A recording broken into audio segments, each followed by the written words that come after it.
She walked into the marble lobby of one of the most powerful companies in the city.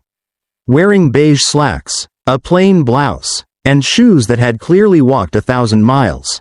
Before she could even introduce herself, a young executive glanced at her and sneered. "Maintenance is downstairs," he said without looking again. In that moment, every head turned. She was in the wrong place, at least in their eyes. But she didn't flinch. She nodded, thanked him, and calmly pressed the elevator button to the 40th floor. No one knew her name. No one knew that the woman they had just humiliated built the very software running their global empire. The elevator doors slid open on the 40th floor, revealing a corridor bathed in glass and sleek minimalism. She stepped out quietly, her simple beige slacks and worn shoes soft against the polished floor. At the end of the hallway stood a glass-walled boardroom. She pushed the door open gently, greeted the room with a respectful nod, and stepped inside. That's when it began. A woman in a designer dress turned to her colleague and muttered under her breath. Not quietly enough. Janitorial staff must have gotten lost. A young man in a tailored suit laughed openly. HR must be joking. She's here for the director interview? Laughter followed. One person discreetly pulled out their phone and began filming, whispering, "This one's gonna go viral. You won't believe this applicant." She stood still, unfazed, as if this wasn't the first time the world had mistaken her worth. Then came the man at the head of the table, mid-50s, salt and pepper hair, dark tie, expression sharp like stone. "I'm sorry," he said, not bothering to mask his condescension. "Are you sure you're in the right room?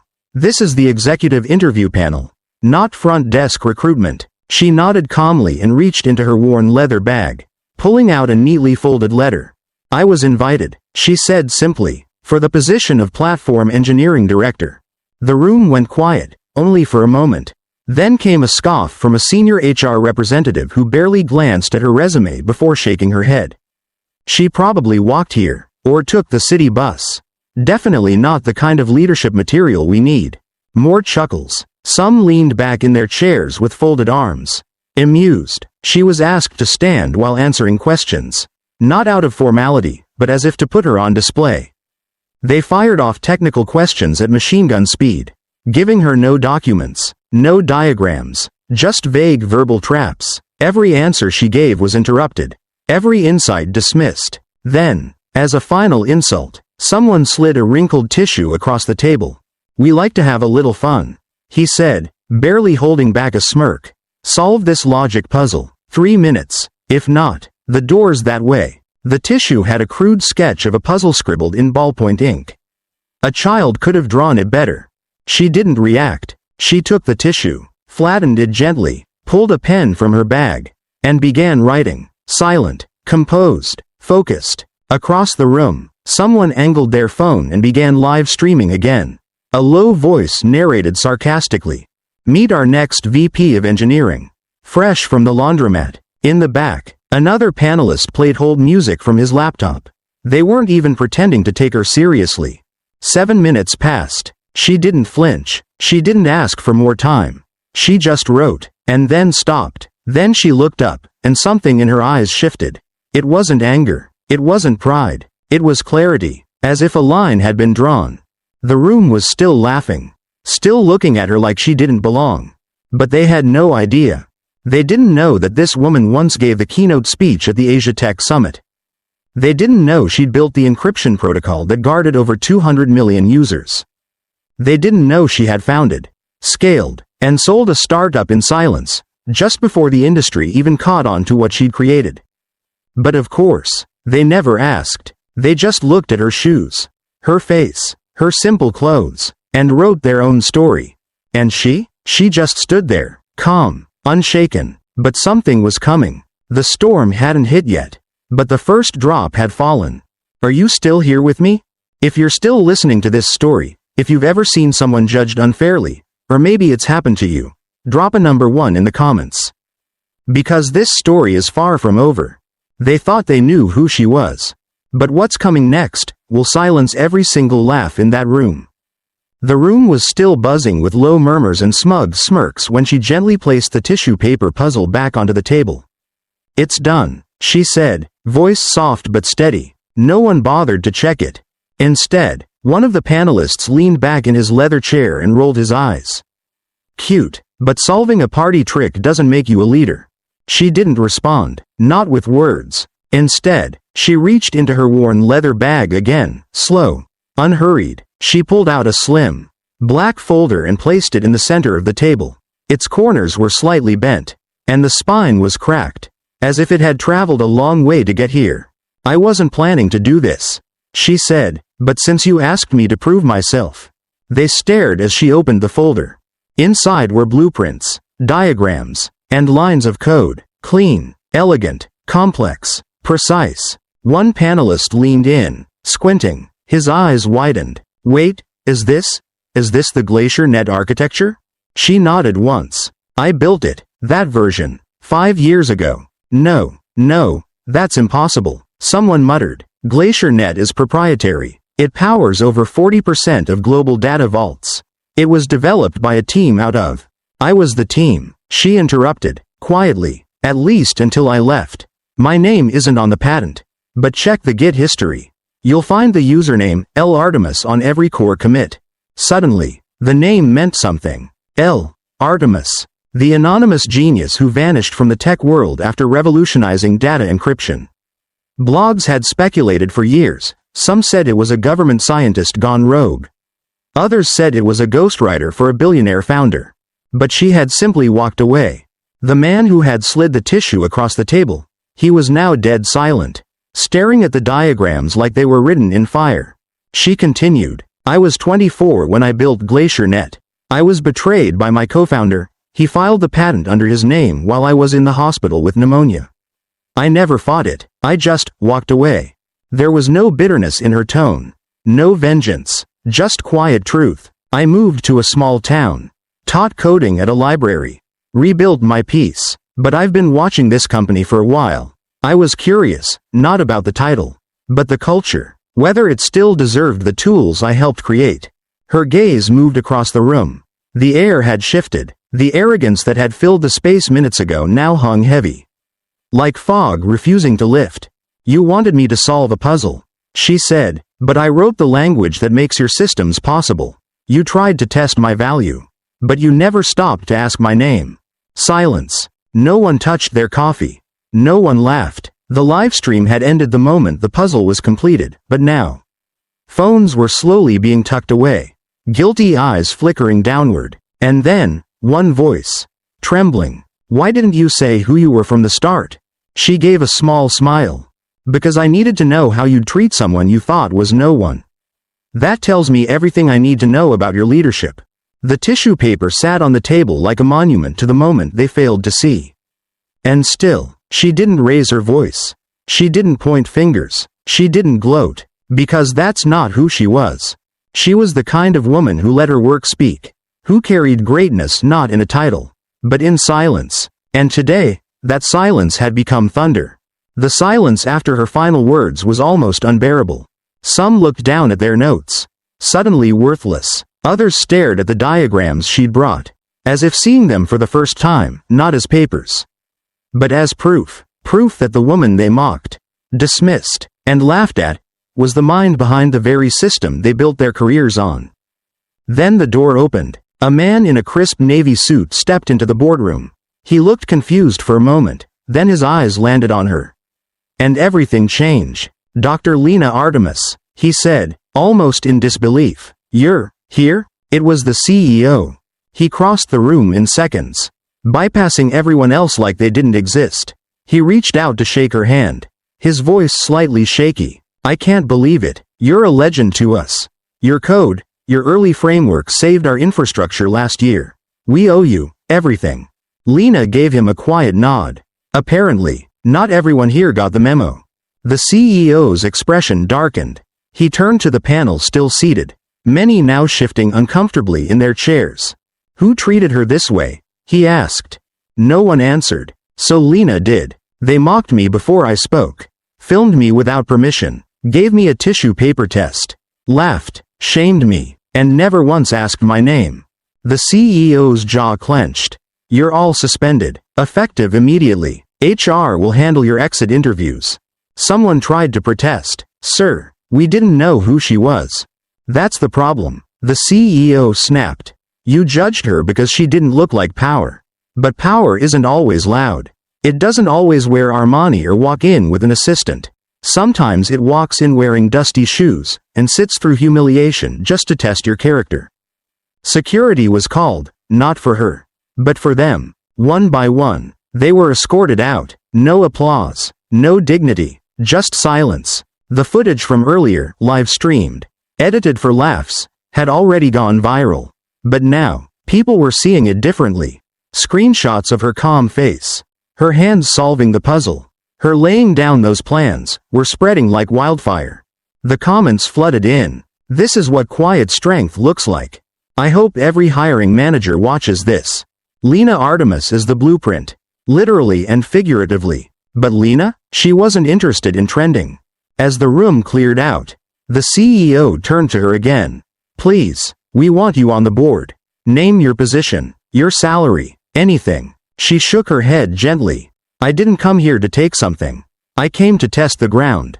And now I know how deep the cracks go. He looked stunned. Then, what do you want? She opened her folder once more and pulled out a second envelope. This, she said, a proposal. I'm offering to fund and launch a scholarship through your company. Full tuition programs for underprivileged women in STEM. And leadership training for your hiring staff.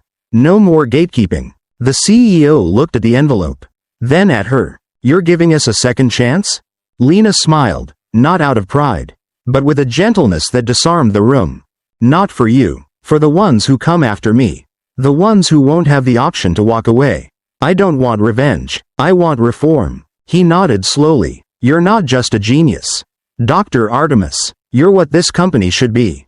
She picked up her folder, placed it back in her bag, and turned toward the door. As she reached the hallway, she paused, glanced back. One more thing, she said, keep the puzzle. And then she walked away. Not defeated, not vindictive, just done. Her name trended for days. But she never did interviews. She declined all talk shows, podcasts, and press offers. Instead, she quietly launched the Artemis Foundation, a scholarship fund that changed thousands of lives. And those who once mocked her, they became cautionary tales. She didn't destroy them. She simply made them irrelevant. The offers poured in. By the end of that week, Lena Artemis's inbox had more zeros than most would see in a lifetime. Board appointments, keynote invites, million-dollar contracts, even a book deal with a blank check attached. Everyone wanted a piece of the woman who'd walked into a glass tower in old shoes and left it shaking to its foundation. But Lena? She didn't answer most of them. Instead, she returned home, a quiet two-bedroom house tucked behind an elementary school and a public library. No gate, no luxury car, just a garden she'd planted herself, and a shelf of notebooks filled with ideas the world had never seen. A reporter finally found her one morning, helping a group of neighborhood kids repair donated laptops at the community center. He asked her the question everyone wanted to know. You could have had anything. Power, fortune, fame. Why, this?